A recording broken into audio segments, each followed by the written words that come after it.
কো। তো বন্ধুরা, ছেলের শরীরটা খারাপ, জ্বর এসছে, তো বলছে মা কিছু বানাও। তো এখানে আমি কিছু বানাচ্ছি না, হালকার উপরে, যেহেতু ওষুধ খাচ্ছে, শরীর খারাপ, গ্যাস হয়ে যাবে। তো এই দেখো, এর মধ্যে আছে সুজি আর গাজর, কাঁচা লঙ্কা, ক্যাপসিকাম, বিনস দিয়ে একটু বেসন দিয়েছি, হালকা একটু ভেজে নেবো তেলের মধ্যে। আর এইদিকে দেখো, কেক নিয়ে একটু একটু করে খাচ্ছি আর টিফিনটা বানাচ্ছি। তো দেখো,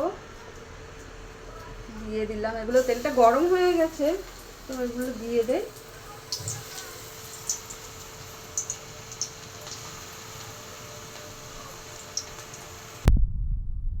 তো ভাজাগুলো দেখো হয়ে গেছে, মানে আরেকটু বাকি আছে, একটা দুটো লাল লাল মতো হয়েছে, তো আরেকটু উল্টে পাল্টে আরেকটি রেখে নামিয়ে নেব।